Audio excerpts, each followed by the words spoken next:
Hi, this is Lori Johnson with Hancock Whitney Bank, and you're listening to Local Leaders, the podcast. Visit localleadersthepodcast.com for previous episodes or for information on appearing on the show.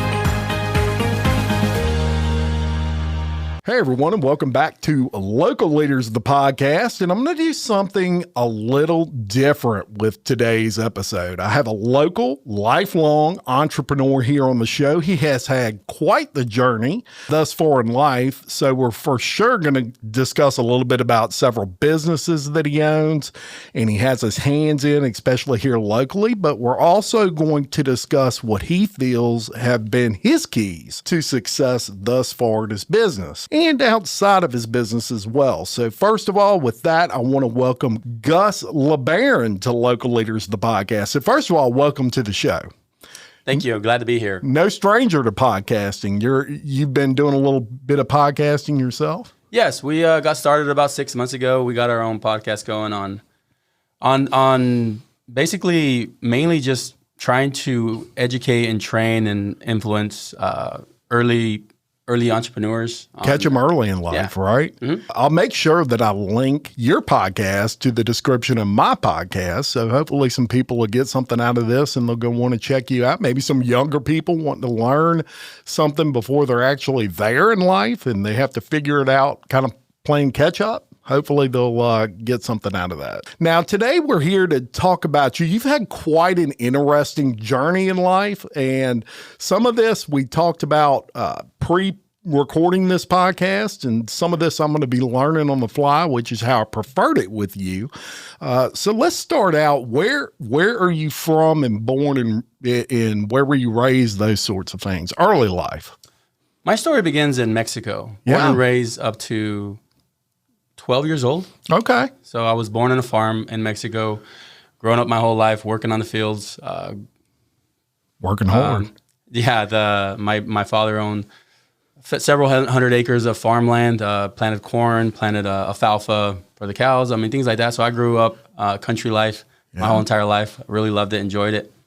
So that's pretty much where I got started. Eventually, my father was traveling. My dad did a lot of traveling throughout his years, and he went through a town called Roswell, New Mexico. Yeah. So UFOs. Country. There you go. Yeah, that's the town. Yeah. So Roswell, New Mexico. He was passing by there for some reason, and he came across a school called New Mexico Military Institute. It's a military school. Okay. Goes from high school all the way to college, and for some reason he really liked what they had to offer there. And he made it a goal to try to get most of his kids to go there. Okay. So from Mexico at an early age, once I turned 12, I joined New Mexico Military Institute for high school. And that's kind of what brought me to the States and where. Oh, wow. That's pretty cool. When you were really early in life, let's say before the age of 12, when you were that young, what do you remember wanting to be? My kids ask me this question, and I get asked it a lot. And the best answer that I can give you is this, is that when I was young, all I remember is wanting to be rich. Yeah. That was it. I think I had that one too. That sounded good to me at 11, I'm sure. Yeah, so I think that I got to see early on as a young kid the influence that money had on people. Yeah. And I knew right away I needed to get as much of it as I possibly could. That's awesome. That was the mindset I had as a young kid, 12 years old before. So yeah, very good. So you, as you said, you ended up in New Mexico, and that's pretty early on in life. What were the challenges back then for you? Was it something that you remember kind of blew your mind? I mean, I know people that have lived in this area their entire life. They've never been outside of, they've never been north of I-10 and I-12. You went to a whole nother country. I was born and raised. Yeah, I got to get born and raised in a different country, so I got to be around a lot of the Mexican culture. Yeah, and some of the challenges is definitely trying to be able to connect with the culture, trying to be accepted by the culture, by the American culture. Well, both in Mexico and America. So if if people can see this podcast, I don't necessarily look or fit the profile as a Mexican citizen. You don't have an accent that someone would recognize. Yeah. So I get that a lot. Like a lot of people, they ask me where I'm from. They think I'm from like Europe, or they think I'm from some other part of the country. When I tell them I'm from Mexico, they don't necessarily connect the dots. Like, where really? Like, you're 6'3" and somewhat caramel skin. Yeah. And so most of the people can't really make that connection. So I think that some of the challenges early on was definitely being able to connect with not only the Mexican culture, but the American culture, because I do have somewhat of an accent. So when I come to the United States, people will say, well, where are you from? I know I can hear somewhat of an accent. So I'll be like, I'm from Mexico. But then I go to Mexico and they're like, hey, bud, like, where are you from? You have green eyes, white skin, 6'3". You're not from here. So it's hard to fit in either or. And it's always been a challenge growing up as a young kid. Yeah. But you seem to have managed, obviously, well. So from there, from New Mexico, at some point you ended up in Louisiana. How did that occur? Well, after high school, I didn't necessarily didn't pursue college. I never went to college. It was something for a lot of financial reasons. Yeah. My dad being a farmer, farmers struggle. It's just a tough lifestyle. So there's a lot of ups and downs. Expensive, ridiculously so. Anybody that can relate to being a farmer understands the ups and downs in life. So financial struggles through high school, I basically skipped college. So I started my entrepreneurship spirit right after high school. I started getting into construction, working with family members, started to learn how to work, understanding the ins and outs of business. And I bounced from state to state. I was in Minnesota for a little while. I went to Lincoln, Nebraska. I was in Kansas City. I was bouncing all over the country, just working on myself, learning how to work construction, how to build up, how to build a construction business in general. And the break that we caught was really Katrina. Yeah. So 2004, 5, I believe, when Katrina happened. Yeah, 2005. There you go. 2005 happened, and I remember I was at the point where, like, all right, I want to start my own business now. I want to start working for myself. I had my own tools. I had my own crews, and me and a really close relative named Mark LeBaron, really good friend, one of my best friends, we decided to team up together and say, let's go to Louisiana. There's a lot of work. There's going to be a lot of work over there. I called my dad, got his advice. He says, if I was in the construction business, I'd be in New Orleans right now. Yeah. So good call. We packed up our stuff and got all our tools in and showed up with some hopes and some prayers to make it happen. Yeah, that's awesome. And so your influences at that point, and I'll use an example of myself. I wasn't always as put together as I am now, right? When I was 16, 17, I was wild. I mean, I had 2 or 3 things on my mind and that was it. And being a business owner or an entrepreneur was not one of them. And I actually met a guy when I was 17. I was working. I've always been a worker. I was working in high school at a local retail establishment. And this guy was in the military. And he was actually pretty high ranking in the military. And he was also the store manager of that store. And he carried himself pretty well. And I remember noticing how he carried himself. He'd come in sometimes, he was in the National Guard, and he would have drill that weekend, and he'd come in just for a couple minutes. He'd be dressed in his uniform, and I'm like, that dude's sharp right there, and he's got his stuff together. And I would spend a lot of time talking to him, and I really consider him one of my mentors in life. But the amazing thing about it was he didn't even realize he was. I didn't tell him, wow, man, I want to be like you when I grow up. But I would just watch this guy, and he seemed to have it all together, and he influenced me in a positive way, because at the time I figured out if I want to be like him, I can't do all this stupid stuff. And so I started watching that guy who was an influence. Who was an influence for you early on, maybe around that age, maybe right before you headed to New Orleans after Katrina? My greatest influence in my whole life has definitely been my best friend, Mark. Yeah. He's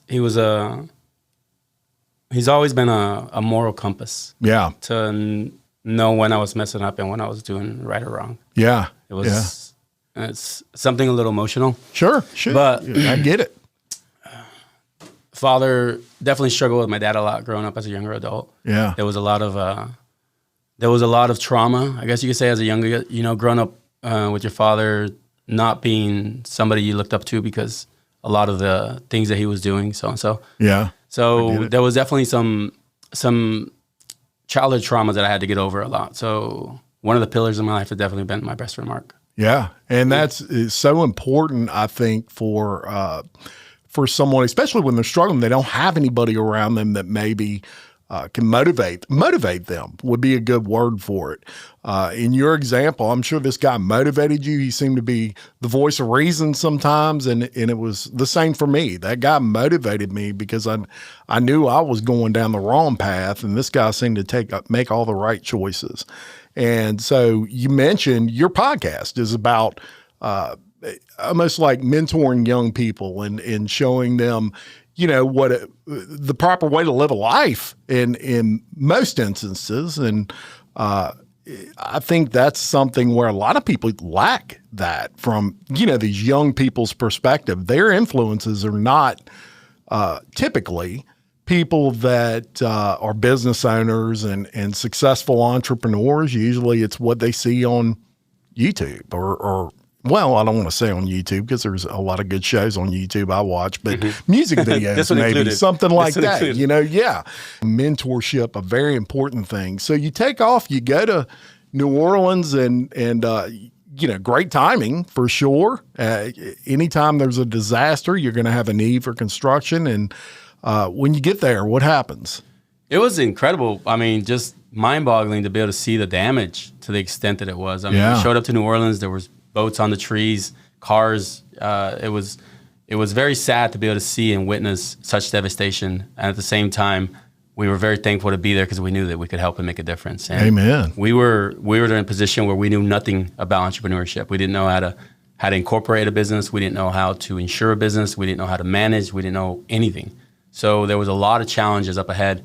But nonetheless, we had the drive, the grit, and the want to be able to create it. So as long as there's a will, there's a way. Yeah, amen. And I'll tell you what, so important that there are people there to help people through disasters. I can speak to that firsthand. A lot of people listen to the show can. 2016, right here in Denham Springs, the whole town went underwater. Yes. Some 3,000 residents. Me being one of them. Matter of fact, where we're recording right now was underwater. Yeah, my home same. was we underwater. We got flooded too, yes. Yeah, and it was the people that helped you to rebuild that became such an important aspect of your life at that point. Yeah, we were able to be a part of that as well and help out people get their houses back. Yeah, in 2016. So we were fortunate to be able to help people out with that, and that was that was good. To be able to be part of making people's lives better is always good. Yeah, and came back so much stronger after something like that. So New Orleans, Katrina, you get through that, and I'm sure you've learned some lessons on the way. What are something you can reflect back on with that experience and say, man, we really learned, I really honed my skills in entrepreneurship through that, whatever it may be. The best lessons I've learned so far from the time we showed up to now is that how important it is to be able to be valuable to people. Mm-hmm. Like how the being able to have bring value to people's lives. I think that entrepreneur spirit and being able to own your own business is all about being in the people business, right? You're representing yourself to somebody else of how you can make their life better. And one of the best philosophies that I've stood by since day one that I've really enjoyed and I've been able to apply to my life and to my business is always do what you say you're going to do. Yeah. So that's something that I've learned. I've not always done that.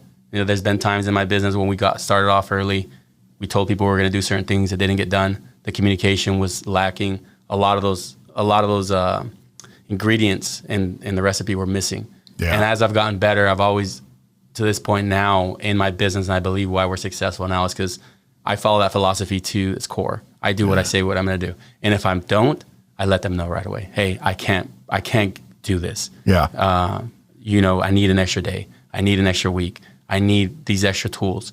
If you can follow that philosophy, that quote, do what you say you're going to do, you'll be successful in all things. I think you nailed it on that.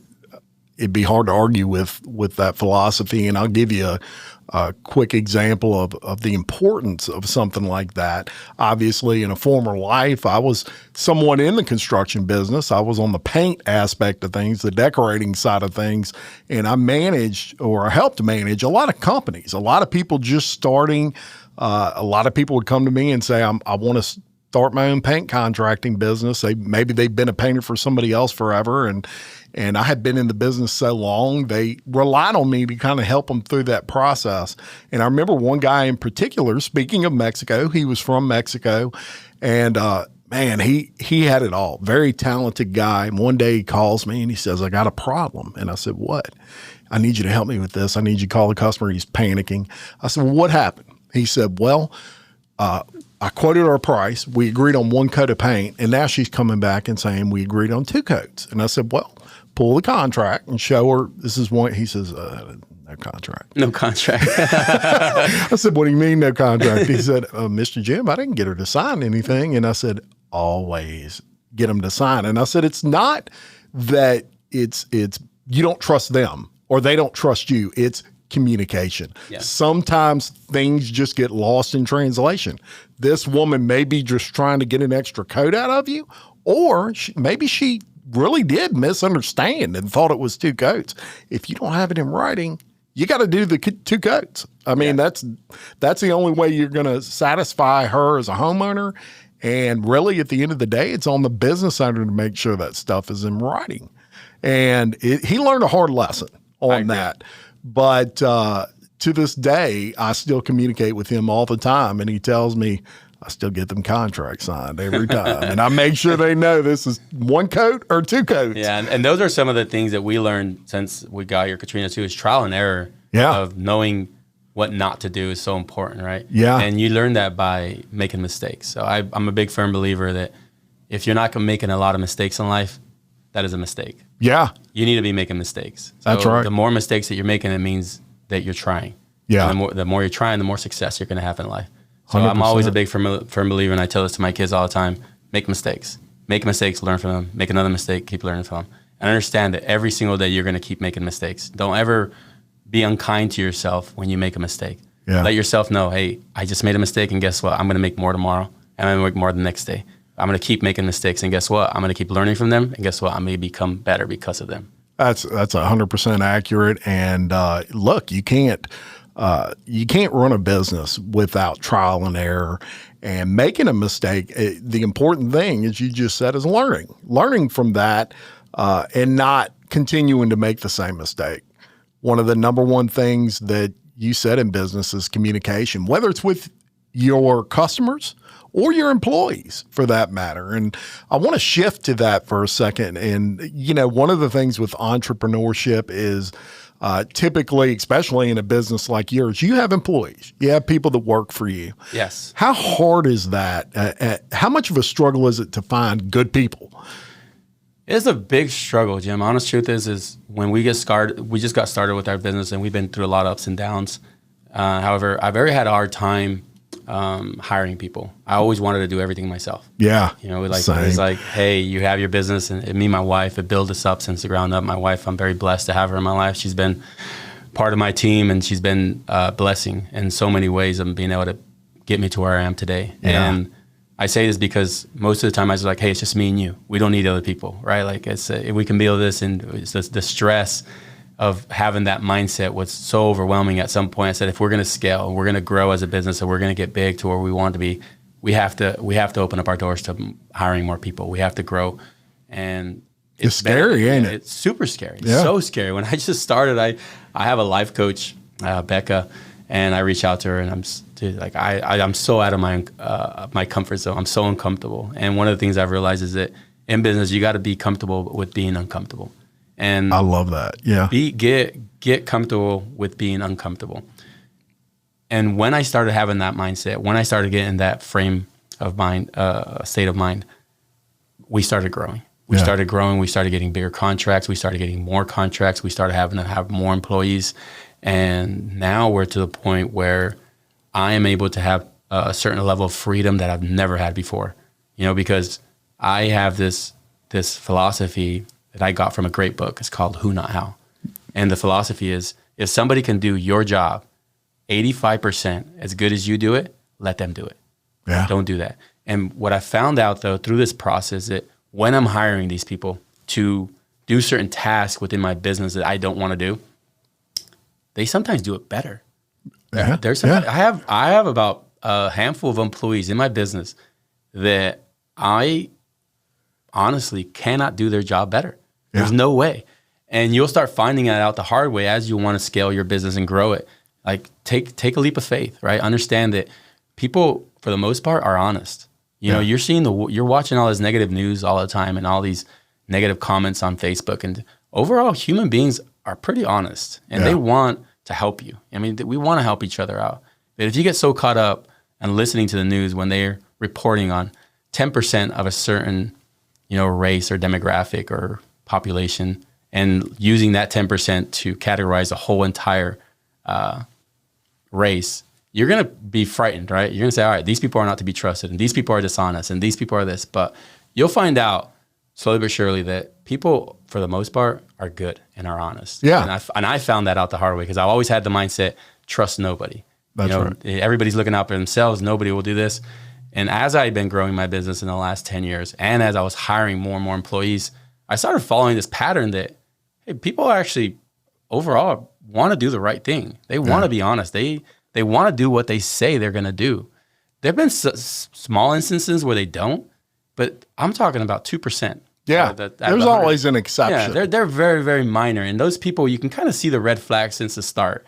You start seeing how they do certain things. You're like, all right, this guy is probably not going to make it. But overall, I've been very pleased and happy with our team building it up to this point. We've built a great team, and it's been essential to be in the position that we are in today's market. It's huge. And, I can relate to the struggle that you were just talking about because your business is your baby.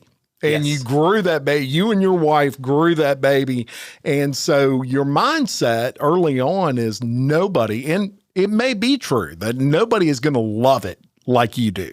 Nobody is going to love it. But, you just said it, and probably every successful business owner I've ever sat down in that chair right there you're sitting in has said the same thing. The key to business when you have, a good amount of employees is find people that are better than you at what you're not good at and hire them to do it.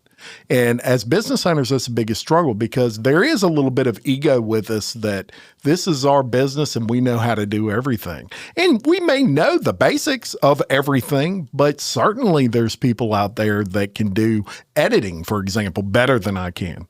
They'd be hard to find, but they're out there. So that's the hard part of business for me, and something I still struggle with to this day is delegation, letting someone else have it, trusting them that they're not going to mess my baby up. They're not going to take it and run it in the ground. They may actually do a better job, right? You mentioned your wife and the importance of that, and I want to shift to that a little bit. I want to talk about family. Another thing in entrepreneurship that is a struggle is finding balance.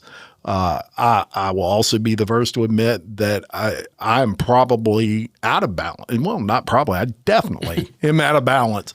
I spend a lot of time working, and as entrepreneurs, we don't look at it as work. I'm sure you don't look at it necessarily as work. It's a life. It's a lifestyle that you chose, but you need a lot of support behind you with your family and people that understand that. And then you got to find ways to balance that, keep your family happy. You have a daughter let's talk about your daughter real quick. She's a sports phenom. Tell me about that. I have two daughters, two older daughters. I have a 14-year-old and a 12-year-old. My 14-year-old is a avid beach volleyball player. Yeah. I've been practicing with some of the Olympic athletes, Kristen and Taryn. I'm pretty sure some of the people have heard of them. They're one of the first girls to represent Louisiana in the Olympics for beach volleyball. That was one of the first times that's ever happened. They were recognized by the governor at some point. So my daughter is very fortunate and very blessed to be able to train with them. I have a younger 12-year-old that plays golf. We just got back from the Sam Burns in Shreveport tournament. They did really well. They crushed it all there and got to spend some time with Sam Burns, which if nobody knows who Sam Burns is, he's a professional golfer that represented the United States in the Ryder Cup against Europe. Yeah. Even though we lost, but he still gave him a fight, and it was really great. But to answer your question about being able to stay in balance with family and your children, I have always had the mindset of give things the time they deserve. Yeah. So if I'm in the office, I am trying to stay as much focused on the office as I possibly can. I don't try to focus on my kids while I'm at the office. I don't try to focus on my families. I'm giving my employees and my business the time that it deserves while I'm there. Yeah. And when I'm home, I do the same thing for my family. I try to stay, give my family the time that they deserve when I'm at it, and I try to keep the office away. If somebody calls, I'll say, hey, I'm busy right now. Send a text or an email. I'll get back to you tomorrow. And I try to schedule my time where most of my tasks are in the morning, early when I'm in the office, so that I can get most of it done. And if something falls through after lunch, it'll be minor, but I'm still able to really have my energy and my focus within my family. And I'm not going to say it's perfect because I still struggle with it. Sure. Every entrepreneur is going to have a very hard time keeping them 100% distant from each other, because anybody that's entrepreneurs has a very proactive mind.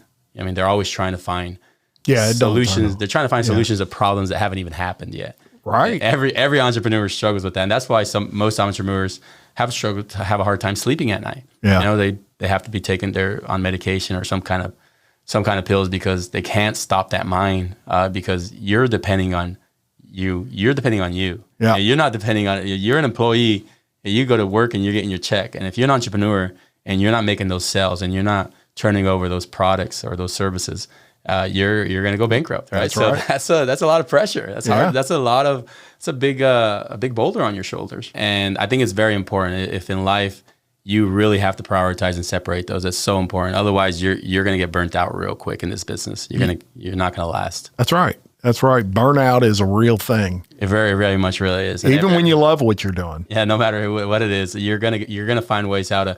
You're always going to try to find ways how to do more, and you have to stop yourself. You have to say, all right, what am I really doing all this for? It's for my family. So if I'm not taking the advantage of being an entrepreneur and being able to spend time with my family, then why don't I just get a 9 to 5? You know what I mean? Like, right. At that point, let someone else have all the pressure. Like, hey, one of the greatest things that's come out of being an entrepreneur is that you get to control your time.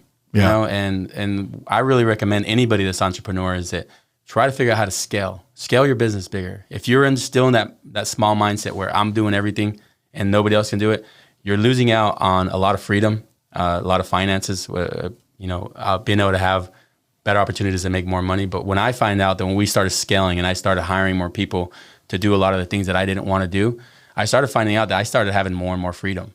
Which is nice, right? Yeah, that's the whole. Yeah. So you don't want to own a job. Essentially, is what you do is you're owning a job by you doing everything. You want to own a business, right? You want to be able to dictate what hours you want to work, what hours you don't want to work, if you even want to work. That's really the true spirit of owning a corporation or owning a business. Most people own a job and they don't know the difference. That's the biggest problem. How did you come to that realization? When do you know? If you're not able to leave your business for more than a month, you own a job. That's a real. If you don't have the structures in place that you're able to walk away from your office and not come back for a month, you own a job, because that business can't survive without you. So you're part of the structure of that business.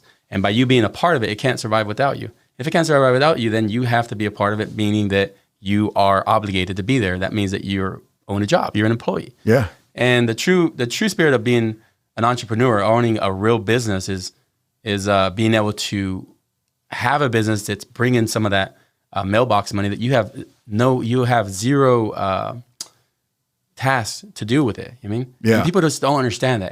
Passive income. Passive income. Most people own a job. They don't own a business. Yeah. And what I found out by you scaling, hiring people to do the things that you don't want to do, and eventually you just get left with the things you do want to do, like easy stuff. Things that you can manage from out of state. You can go to a vacation in Paris. Yeah. And be able to answer a few phone calls, make some transfers, minor stuff, but you're away. You don't have to be there. It doesn't need you to survive.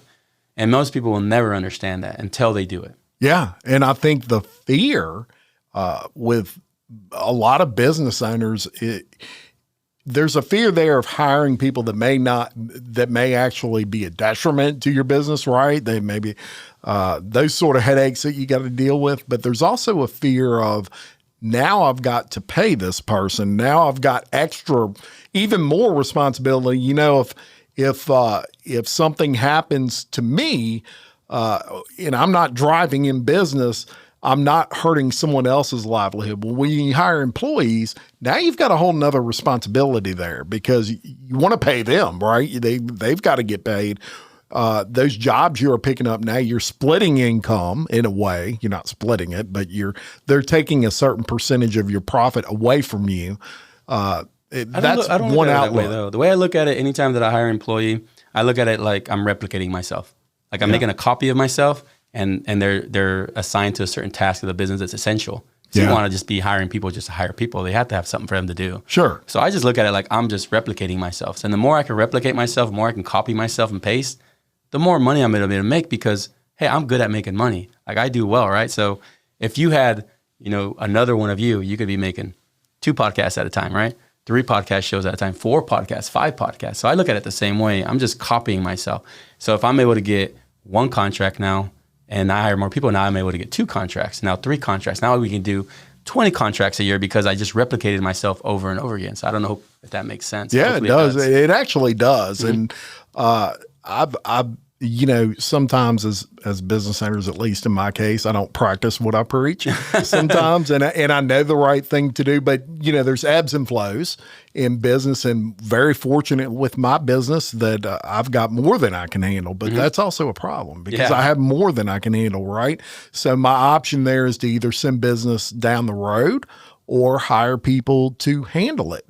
And so I get what you're saying, and I 100% agree with what you're saying. And of course, I'll use me as an example. I know that the more people I hire, the more money I'm going to make because I know that my business plan is solid, and there's a need for it, right? And it's great advice. It's probably the hardest lesson that business owners will learn is when to scale. Because there's timing there. You can actually grow yourself out of business if you're not careful. I've seen people grow too fast and they end up sacked with a bunch of debt, and then something happens and business maybe drops a little bit. You're going to know, though. You're going to know right away. Like we never hire anybody unless there's a need. And as soon as the way that I know that there's a time to hire somebody else is when one of my employees is overwhelmed. Like they're frustrated, like, hey, I don't have enough time to get all this done. I'm like, all right, we need to hire somebody else. Or even myself, if I'm overwhelmed, right? Point. So if I'm overwhelmed, like I have a freaking 100 tasks in my desk, I can't get them all done. All right, we have to hire somebody else. Like there's no way that I'm going to be able to handle all this. And that's how you know when you have to hire somebody else.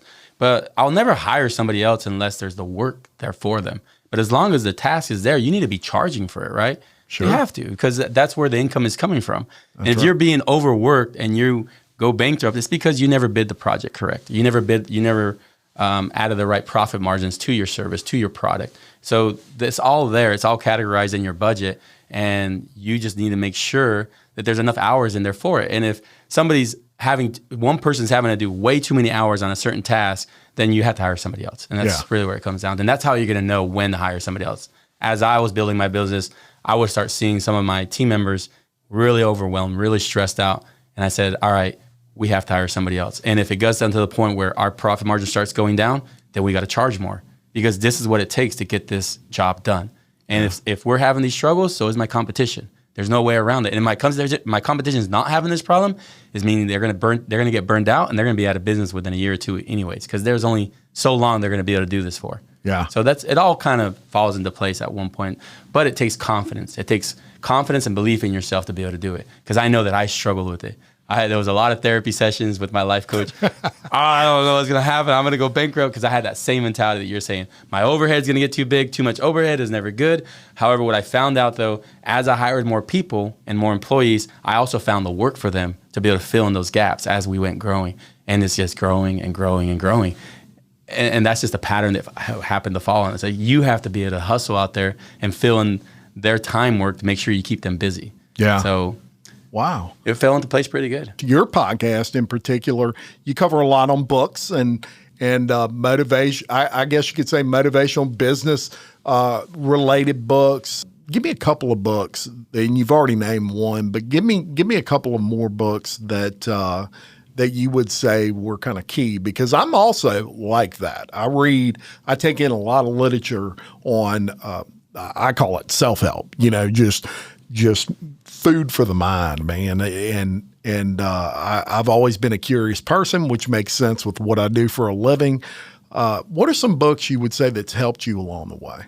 The best book that I can recommend anybody listening to this podcast is if you're an entrepreneur and you're a true entrepreneur and you want to, either you're starting an entrepreneurship or you're an entrepreneur, you never read this book, and I would say most people have, is the book called How to Win Friends and Influence People by Dale Carnegie. Dale Carnegie. That has got to be, to some extent, your second Bible. Yeah. I mean, it's been around so long. It's timeless. Oh, the lessons in that book. It's an art piece. So anybody that has not read that book, I highly recommend that you read it, but not only read it once, but read it twice. I've read it about 6 times in my lifetime. And sometimes you got to keep rereading it, because a lot of life lessons you got to relearn.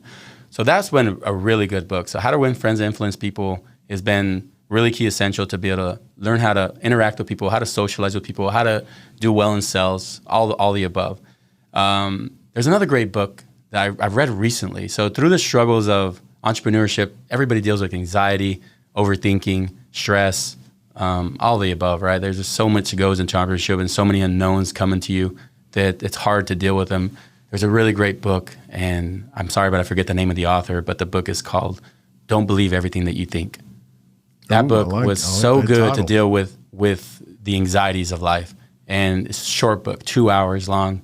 I mean, but it's pure gold. I haven't read it, and I'll have to check that one out. You really got to read that one. I've read it. I probably read that one 10 times because it's so short. It's only 2 hours. Yeah. And being it is so short, but the material is so powerful. And it's just really essentially the premise of the book really just says that all your life struggles and pain comes from your thoughts. Yeah. But you just really got to read it. And it's been such an impact in my life whenever the wheels are just coming off, where I'm just overthinking, my mind's going 100 miles an hour. I go back to that reference and I really think about where this is coming from. It's just coming from my overthinking. That's really it. You know? Yeah. And it gives you life lessons of how to stop it, how to put the brakes on it, how to take a deep breath and just reset yourself. Wow. I look forward to reading it. I will. I'll definitely get that one. And I'll link the books that we talk about in the podcast description. So if anyone's driving right now and when you get home, click the link if you'd like to check it out. I'll throw a couple in there that have really inspired me. And I've been a reader my entire life. I can remember at 12 and reader of those types of books, motivational types of books. The first book that really had an impact on me was called See You at the Top. It was by a guy named Zig Ziglar, who is one of the most amazing salespeople in history. He was from Mississippi and had that Mississippi accent. And this guy would sell out coliseums talking about, just what you and I are talking about today. Not so much entrepreneurship, but how to sell yourself to other people, which plays a big part in entrepreneurship. And so shout out Zig Ziglar. He's passed away now, but I'll shout out his company, which is still around. But See You at the Top was one. And then recently I read one by Patrick Bet-David. It was called Your Next 5 Moves. Oh, yeah. Great book on planning out your business strategy in advance. Too many people, and I want to get your opinion and your thoughts on this as a successful business owner. I find a lot of business owners fly off the cuff. So they know their business. Maybe they're a painting company, and every day they have people that they're doing jobs for. They own this company. Maybe they got 4 or 5 guys working for them, and it seems like they're always busy. But if you stopped them and you said, how much money are you making at the end of the month? They couldn't tell you. They have no idea. They know what they make job to job, right? Yeah. And so they're flying by the seat of their pants. There's no planning to where are we going to be in a year, where are we going to be in 2 years. So that's a good book to really, really form your business strategy 5 steps ahead, which is kind of how he believes that you should form your business strategy. You should always be proactive and not reactive. And what are your thoughts on that? I am a big believer in something, pretty much goals. So I look at it like who he's talking about is building a set of goals for yourself, for your business, for your family. So one thing that I do religiously every single New Year's with my families, we sit down and we write down 10 goals that we want to have for the years. Oh, that's cool. I write down not only the goals for myself, but for my business, for my family, for my kids, and we all sit down and we write 10 goals. And I would love the audience to really do this in life, because the goals are really what they are is their GPS navigation system to where you want to be at in the next 5-10 years or at the end of the year.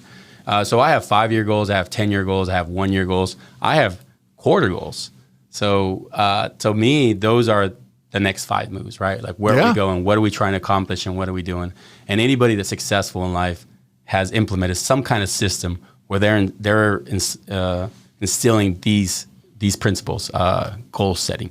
And that's been a major change in my life. It's something I started doing in the last 10 years. And I would say that this would have been one of the greatest impacts in my life, just being able to know where you're going, where you want to be at. Yeah, it's huge. I'll tell you, one thing that you said that just stuck out to me was goals in your personal life and your business life. So if you sit people down and you say, hey man, what are your goals for the next year? I don't know if I'd say most, but probably half of your entrepreneurs, your business owners are going to list out 4 or 5 business goals, nothing personal. It's important to have both, right? It's important to say, hey, I want to be a better husband this year.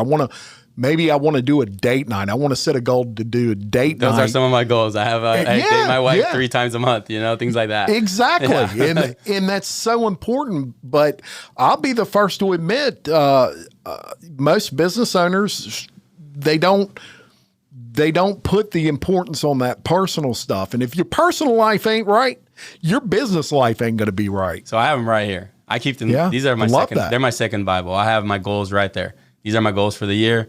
And I keep them, I see them every single morning, and they're my compass. All right, what are we doing today? What direction are we going in? And I feel like the people that don't have these in their life, they're lost. They're wandering, and they're trying to figure out what they're going to do, and they don't have.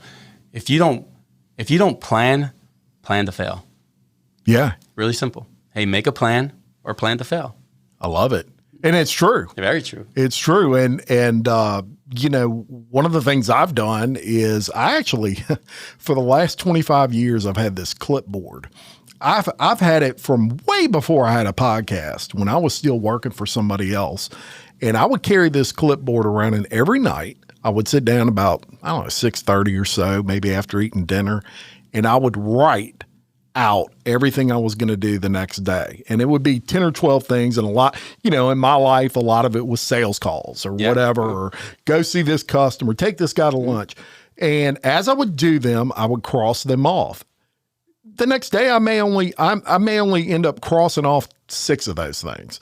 The next 4 would go to the next day. So I would prioritize those to where by the end of the week, I was knocking out those daily goals. But I'm like you, I also had quarterly goals, and it wasn't just sales related. Maybe I want to lose 10 pounds. Yeah. Absolutely. Things like that. Health. Mm-hmm. How important is health to a business owner? Health is wealth. Yeah, health is wealth. There you go. Man, we got some phrases on this one. Yeah, we do.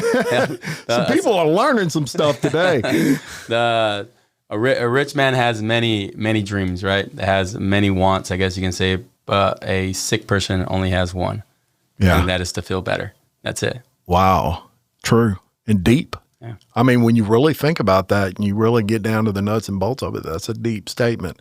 And it's very true. And if your health's out of whack, if your personal life's out of whack, good luck getting your business life in line. I've never seen a business owner that had haywire behind the scenes, if you will. Everything outside of his business was haywire, meaning his personal life or his health, and his business be on point.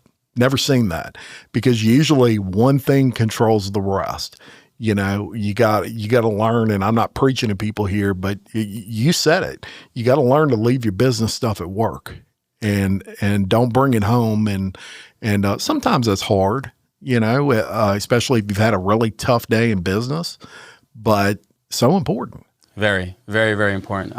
Being able to separate the both and just really understanding that as you're building your guys' business, right? Anybody that's listening, that there's going to be times where your life is out of balance. All right, you're prioritizing work a little bit more than your family, or you're prioritizing your family even less than your work, and you're struggling financially, or vice versa, or you're prioritizing your work more than your health, and things suffer. But what's really important is the awareness behind it, understanding and having the conversation even with your family. Like, look at babe, look at my kids, or you have a meeting. We were struggling financially. We're going to have to make some sacrifices. Dad's going to have to work a little harder this year to get us ahead in life. But being able to recognize it and make sure that your family's behind you and they understand what you're trying to do, so that awareness is there. And then once you meet those goals, those financial goals, you can kind of come back to balance again.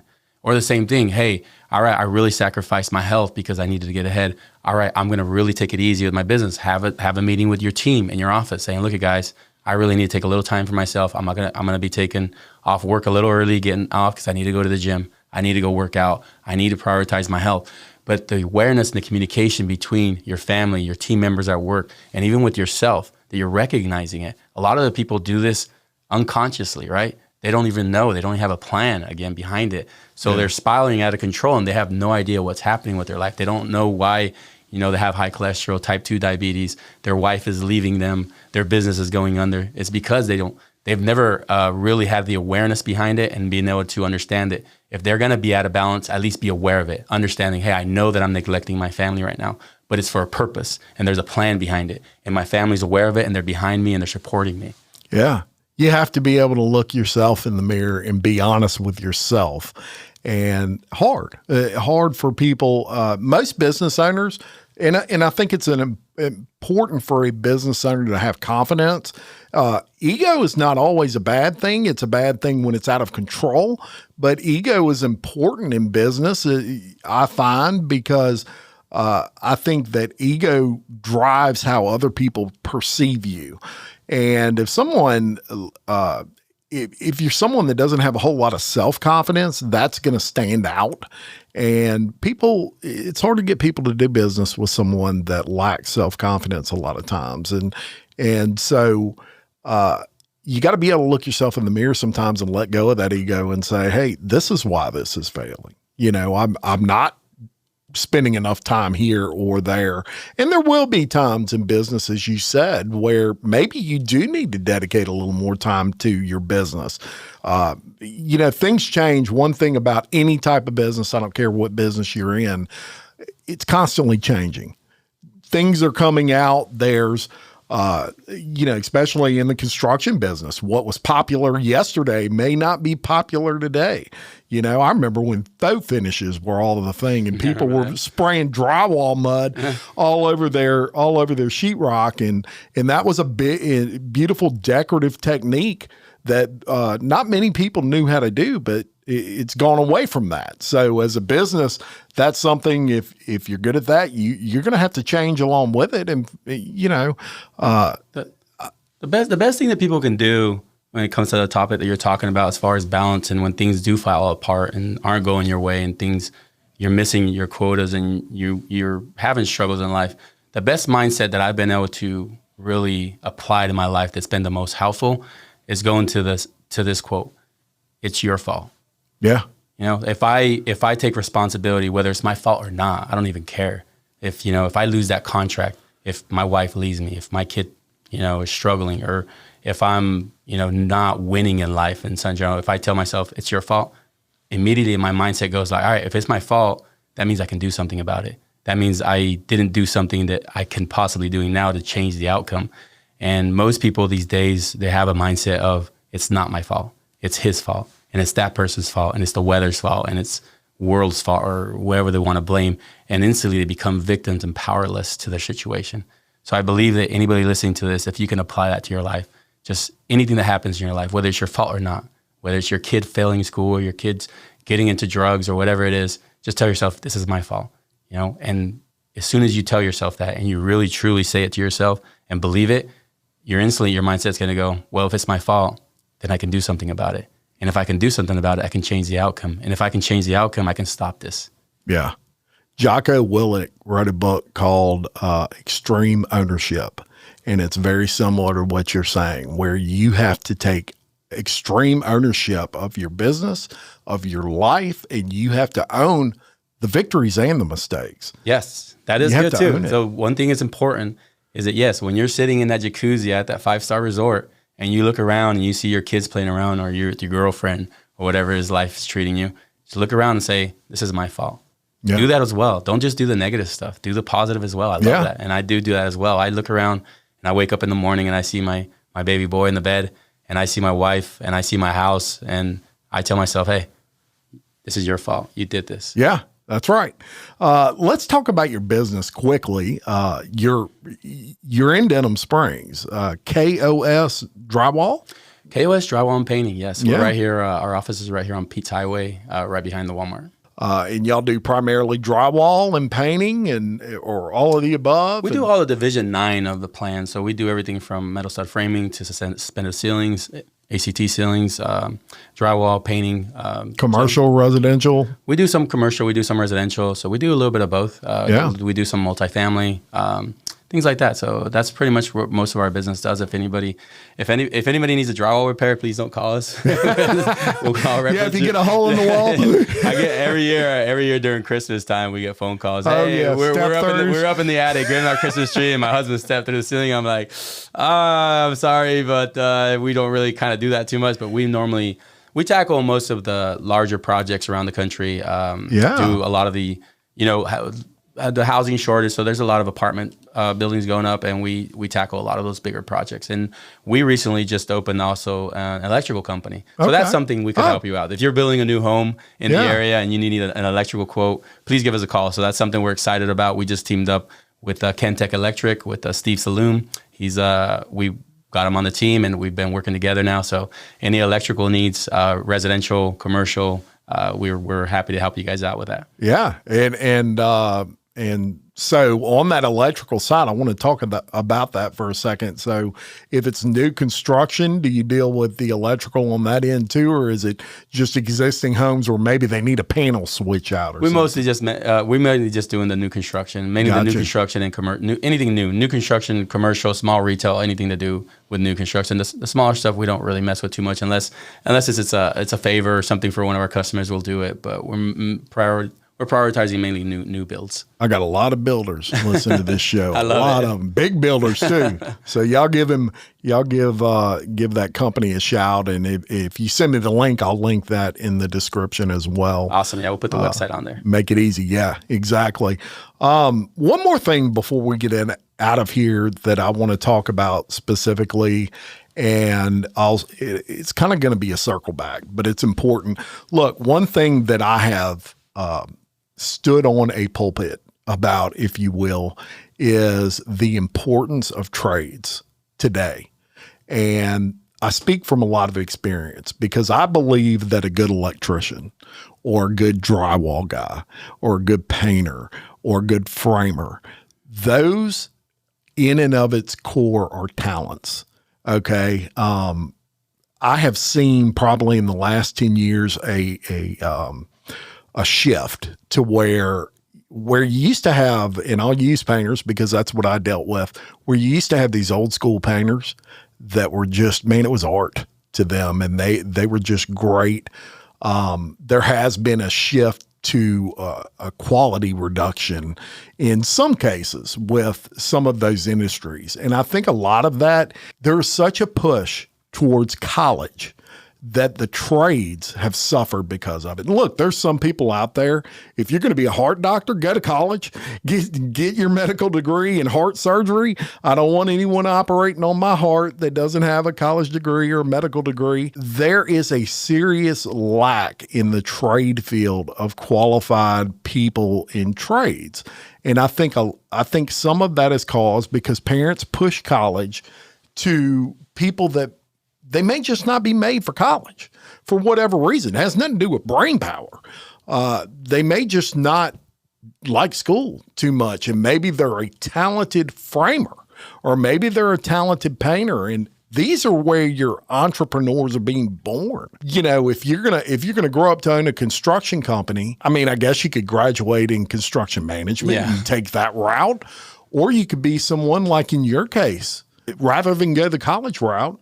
You kind of learned from the ground up on what this business was, and then you ran with it and you built an amazing company based off of that. How do you feel about that? A quote that comes to my mind when you're saying this is a quote that people have probably heard 1,000 times. It says that strong men create good times and good times create weak men, and weak men create hard times, and the cycle goes right. So I feel that hard times create strong men. Yeah, and it kind of the cycle kind of keeps goes going. Right? So right now we're in the phase where we've created a lot of weaker men, I guess you can say, in a sense, in the fact that we've had times. We've had some great times, things we have not struggled. And I say it for myself, growing up in Mexico, I've really been able to see the face of growing up lacking in life, just good set of clothes, good set of shoes, food in the fridge, a nice bed to be able to sleep on.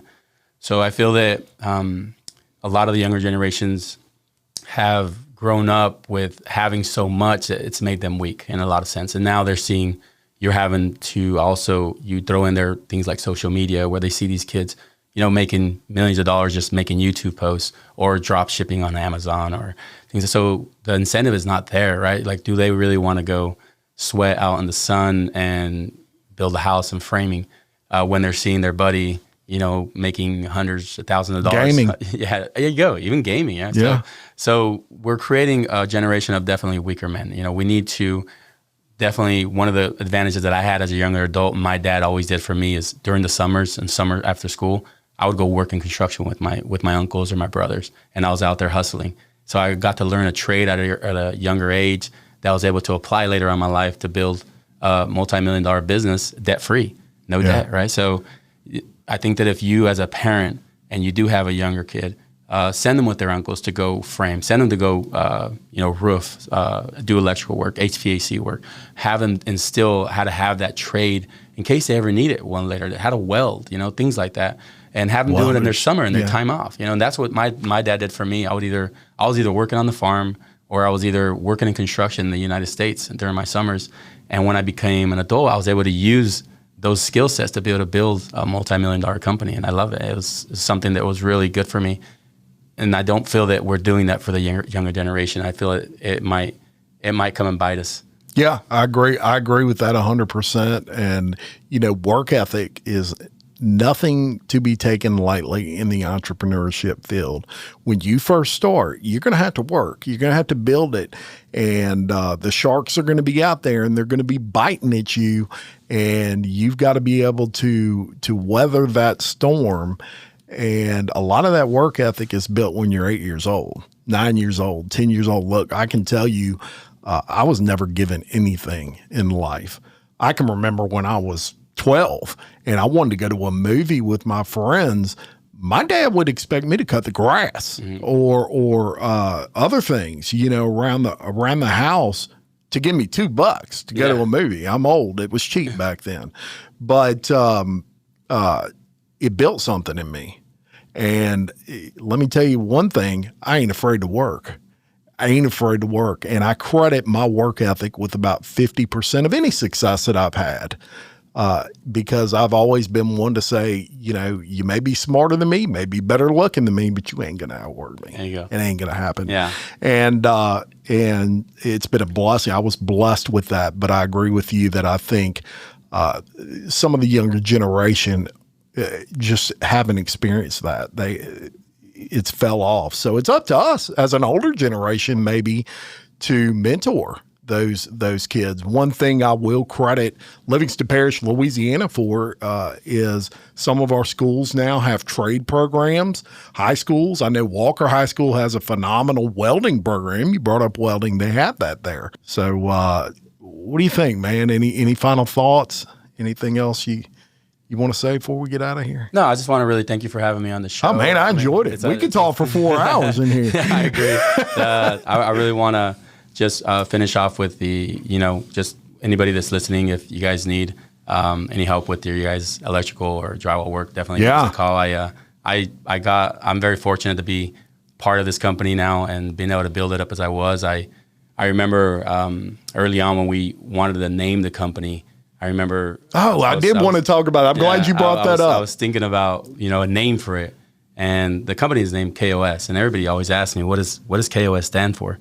And I kind of lie a little bit. I'm like, it's like Kings of Sheetrock. But the truth of the matter is the name actually in Spanish is spelled chaos. So there's an A there's an A hidden in the symbol. And the reason why I wanted to name it KOS, it comes from a good scientist. His name was Edward Lorenz. Edward Lorenz was a weatherman, and he was trying to predict weather patterns. This is, several, like 100 years ago or so when he was doing this. So he was calculating his formats in his computer and his algorithm. He was trying to figure out how to predict it. And he found out that as he was trying to predict the weather, as the weather was making these small, tiny little changes, he had to adjust his formula. And every time he adjusted the formula, it caused the whole pattern to change. And as this pattern was developing on his computer, he started seeing it started creating a pattern. And it ended up looking like a butterfly. And that's where you get the movie of the butterfly effect. So, and the butterfly effect says that the flaps of a butterfly in Africa will cause a storm in South America. And the whole premise of the whole theory is that small little changes make big impacts. And it's something that I apply to my life and to my business, my personal life, and everything that I do is always try to make small little changes that make you better every single day. Create a better version of yourself by the small little things. Small hinges move big doors. So that's where the name comes from. Yeah, water can pierce rock. If it just drips on it and drips on it over time, it will actually pierce rock. And, when you think about it, you brought up the butterfly effect just quickly. Something that, and I try not to think about this, y'all, too often because it absolutely blows my mind. But have you ever looked back at your life and you think, wow, if I wouldn't have zigged instead of zagged, this would have never happened. If I wouldn't have met this person, it wouldn't have led to this, which led to this, which led to where I'm at now. Those sort of things.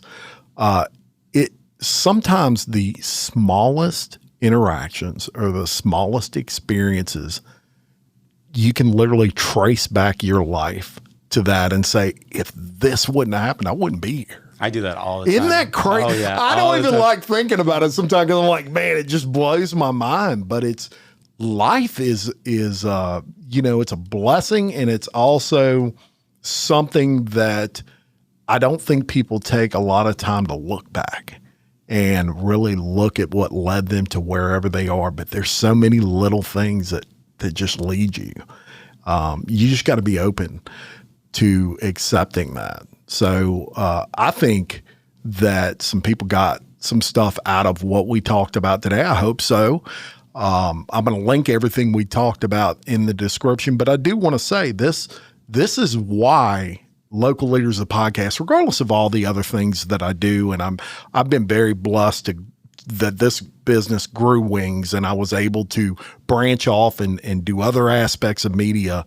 But this will always be my baby. And why? Because I get to sit down, talk to people like Gus, who I learned from.